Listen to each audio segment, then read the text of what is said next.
Hello, thanks for joining us again. I'm Holly Schoenbauer with This Is Me, and with me I have Tekla Johnson.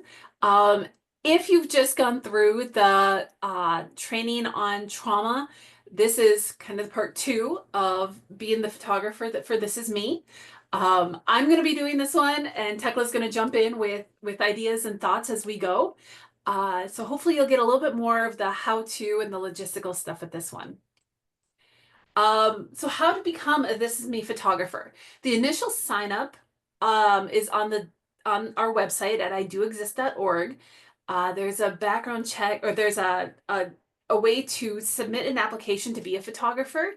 All of our photographers, we are asking that we do background checks. You will get a link in your email to fill out the background check. It's something that we pay for just because you're going to be with vulnerable children, and it's important that we do our due diligence on these background checks for photographers. We ask that all photographers that want to volunteer do our trainings. There's a 45-minute video on trauma-informed training. And then there's also this 30-minute training on the logistics of volunteering with This Is Me. After reviewing the training, volunteers must pass the surveys. You will be given some little surveys to do.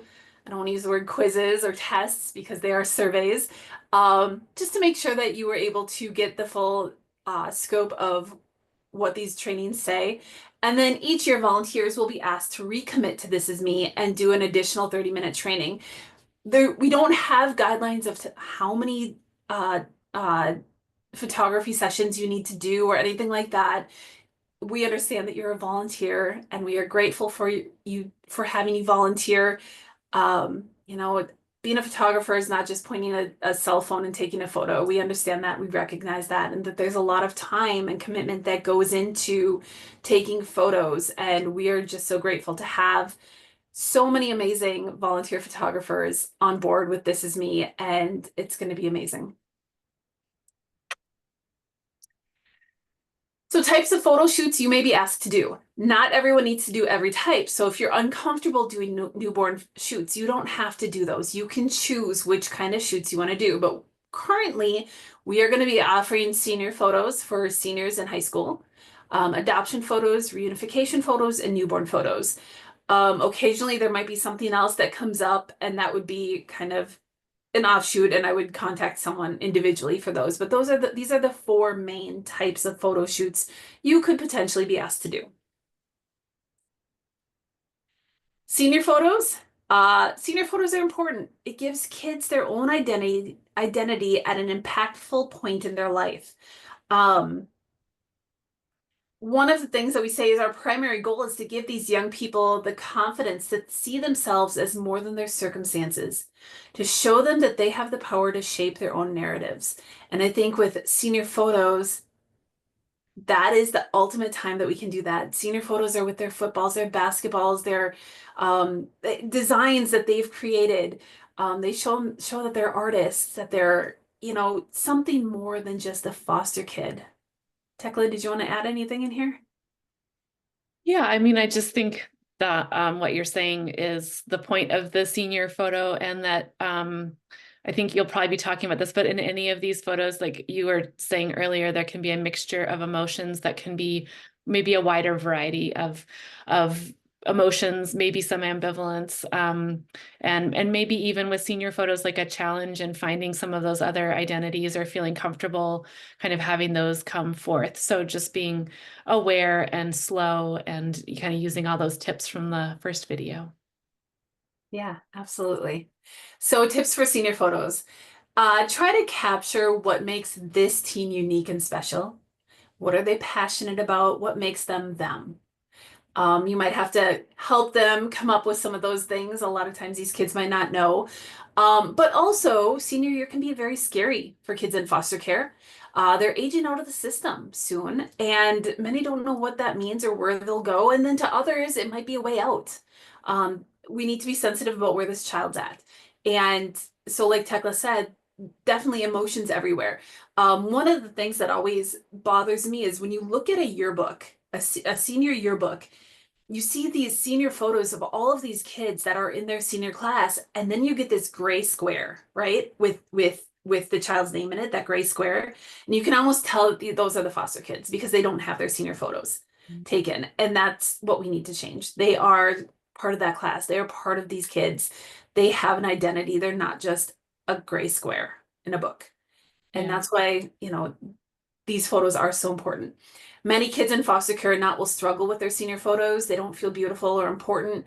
One of the things that we are doing also with This Is Me is having a group of volunteer um, hairstylists and makeup artists that can help these kids to feel beautiful. We're just starting that process. That's one of the things that when we do get a request for senior photos, we always ask, do they want help with hair and makeup? And then we'll find someone that can do that for them. Um, Try to let them take the lead, but be mindful of their ideas. And I have straitjacket in here because I didn't want to forget. I had one senior that really wanted their senior photos done in a straitjacket because that's how they felt. And Tekla, I wanted to know what your thoughts are on that. How if a 17, 8-year-old, 18-year-old comes and says, I want my photos in a straitjacket because that's how I feel. Mhm. How would you approach that? Well, I was really Kind of put me curious how on the you all spot. did I'm approach that sorry. because I was like, ooh, there's one of those surprising ones that like, can leave you a little speechless. So, I mean, I think that tell me more, right? Mhm. Just to like learn more what that person's thinking about. Um, and when you told me about that happening, the couple of things that I thought about were just if it's possible to have a little bit of preliminary conversation that also involves the foster parent or other important people in that child's life. So if a youth does say, I want to do it this way, that you can say, yeah, that's like maybe one aspect of what I hear. That's one aspect of what your experience is or has been. I'm curious what else has been important, or how else do people see you? Would it be okay if I ask, whoever else is there? So having someone else to turn to and just say, tell me some of the ways that you see, like if you were imagining a photo that really encapsulates who this person is for you, what have you seen? And kind of acknowledging like, here are two different experiences. And could we try both? Maybe you don't do the straight jacket, maybe you do plus other things. I don't really know that. I mean, I would have to know that person and the whole situation, but um I think, having conversation and making sure you've got some other people to kind of broaden the perspective, because like you said, I mean, all especially, high schoolers can struggle with that self-concept, and it can be very influenced by bullying and other views of classmates and things. And so having someone there who's really an ally and a support and someone who loves that youth who can kind of broaden the perspective can be helpful. Yeah, and sorry, I didn't mean to put you on the spot there. It's okay. I mean, I think it's a great question. Um, these kind of things come up all the time, and typically I would hope that if this was a request, this would come out in that preliminary conversation. You're right. And maybe a response is, well, that's interesting. That sounds like a really artistic way to get across your feelings. And then brainstorm some other artistic ways to get that picture across. And instead of no, say and, okay, it's not that we're not going to do this. Yes, we can do photos that make you feel this way. And let's do photos that make you feel powerful. The straitjacket takes away that power and you feel powerless. What are some photos that we could do to make you feel powerful? And Mhm. that's one of the things that we did a senior photo shoot about a month ago. And it was so amazing to watch because this 17-year-old girl was very reserved. And this photographer was amazing and did about 250 photos of this child. And from the first photo to the last photo, it is so empowering for these Mhm. kids. And just the difference, their body posture, how they were feeling from the first photo to the second, these senior photos should be empowering for them. Um, so it's not just getting these photos, it's the experience itself as well. Yeah. Adoption photos. Couple logistical things. Court often runs late. We found this out at our last adoption photo shoot, it was about 45 minutes late, and the room was also changed in the meantime. So definitely keep checking back, making sure which courtroom they're using. Um, touching base with the families before court, getting there a little bit early. I don't think court ever runs early, but it often runs late. So just kind of keep that in mind and plan for that. Some judges will allow photos during the hearing, others only after. Don't be afraid to ask. So don't be afraid to ask the judge or the clerk or whoever's there, can I take photos during the hearing? Um, I've never met a judge that says you can't take photos after. They're more than happy to do that. Sometimes they want to respect that child, and I think it's funny. I also read a book called Three Little Words, and when you say three little words, right away you think the three little words are I love you, right? That's just typically what those three little words are. And in this case, it was a foster child that went through horrific abuse and everything else and went to multiple foster homes, finally found her forever family, um, was very, very excited to be adopted. And at the hearing, the judge asked, do you want to be adopted by these people? And her response was, well, I guess so. And I think that's very telling of tweens. Inside she was very excited, but how to express that can kind of be difficult too. And so number three, there's lots of emotions on adoption hearing. On the surface, happy emotions, but deeper, there's also a feeling of loss and sadness. And again, if you have siblings being adopted, one sibling might be very, very excited to be adopted, the other one is not. And so there's lots of emotions and lots of feelings. And at these though, you'll also have the adoptive parents there that can help. Um, and so, I just put some of these photos on. I like the bottom picture of, the parents or the adoptive parents signing those adoption papers and stuff are always good photos to get as well. And then kids innately love their biological parents regardless of what's happened. Adoptions can be difficult for them. And so typically adoptive parents are very, very excited. Sometimes those kids have more emotions. So just to kind of keep that in mind. Yeah, and thinking about sort of the mixed feelings senior year and in this kind of a situation, I like that you sort of said, like, instead of leading with our own ideas or excitement, right, or the kind of injecting those feelings, kind of slowing down, kind of being back a little bit and stepping in with a question like, how is this for you? Or just kind of watching with that question within your own mind of like, how is this for this person? And then trying to follow people's leads, which can be, like you said, like a lot of mixed emotions, but just kind of letting it all be there, which I think, again, are things that photographers are really good at, but just being aware that like sometimes we can come in with this idea of like, oh, an adoption photo must be like this, and the reality is often much more complex, like you're saying. There's a lot going on. And so just being in the background, taking photos as it happens. And so that they can process those photos later when they can see them again and process what was happening. And on another note, courtrooms are notorious for having awful lighting, just horrible lighting. So something to also think about when doing adoption photos. Reunification photos. So this was one that I don't even know if it's a thing, but it's a thing to me. What is a reunification photo? The ultimate goal in foster care is to have that child reunite with their birth family. If a parent has their child taken away, they need to work hard to get that child back, go to rehab, find stable housing, etc. So this idea of a reunification photo shoot came from our own experience. We had a 4-year-old in our care for about 5 months, and wonderful, wonderful little 4-year-old. She was reunited with her mom. She missed her mom like crazy. I remember one time I put her to bed and she said, I'm sad. I miss my mom. And I go, I know you do, honey. Is there anything I can do to help? And she goes, maybe a hug would help. Of course, I'll give you hugs. I'll give you as many hugs as you want, but I can't make it better. So statistically, 85% of adults that go through rehab will relapse. What if we give these parents a daily reminder of what they're fighting to maintain, or give these kids photos of their mom or dad when they're healthy and happy? Regardless of what happens in the future, they will know that they were always worth fighting for. So in this case, I wish we would have been, I wish This Is Me was in existence and we could have given this 4-year-old a reunification photo shoot with her mom. Her mom did go to rehab. Her mom got clean. They got a new home. They were doing really, really well. I wish we could have given this child and her mom reunification photos. It would have given the 4-year-old photos of her mom healthy, and it would have given mom this daily reminder of what is so important. Unfortunately, mom did relapse, and now they're looking at permanency with a relative for this child. And so it didn't end how we wanted it to end.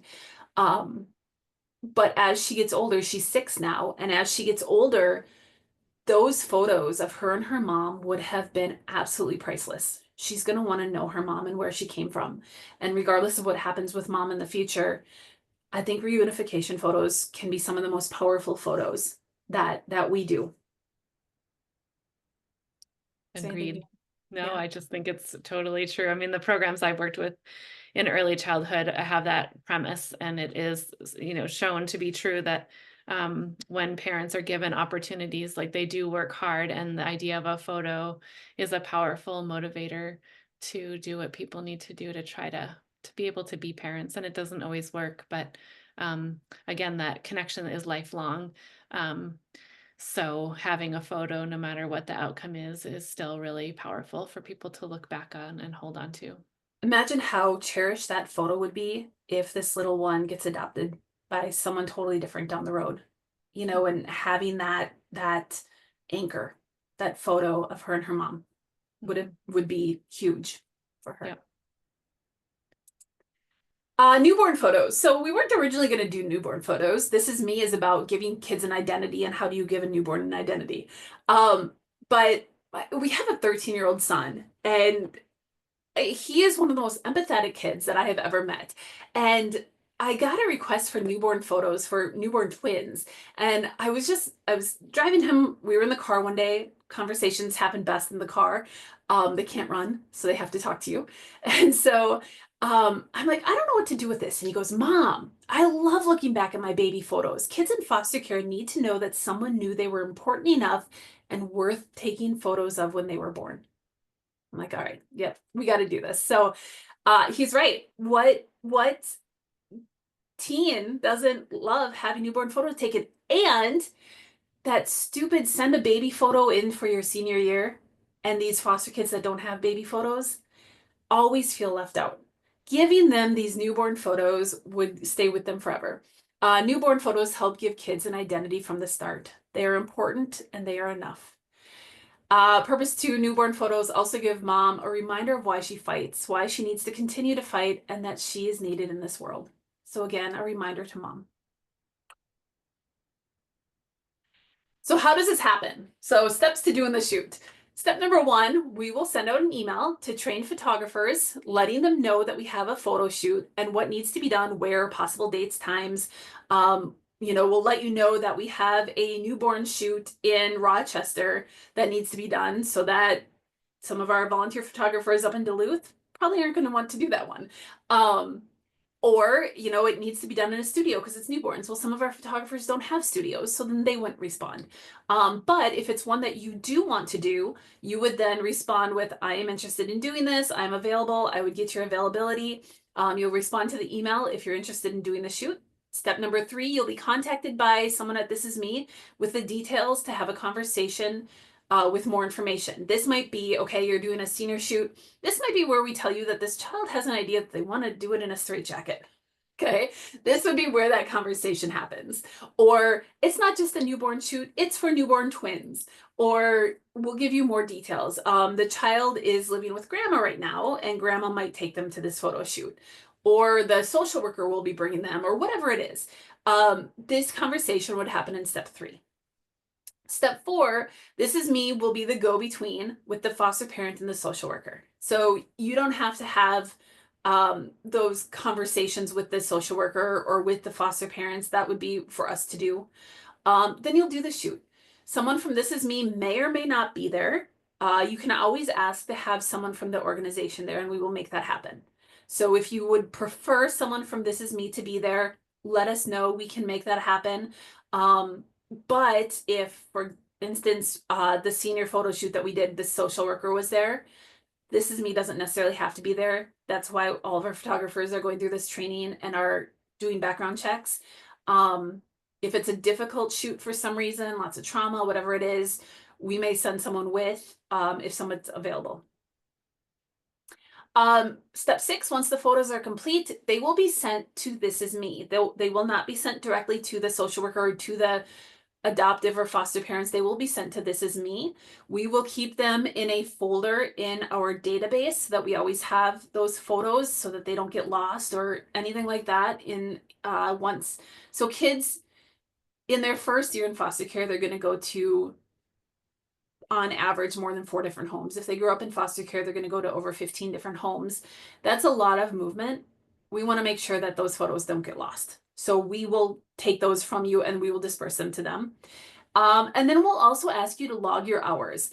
The time that it took for prep, shoot, edit, travel, etc. How many hours did this take you? We want to make sure that we are acknowledging that.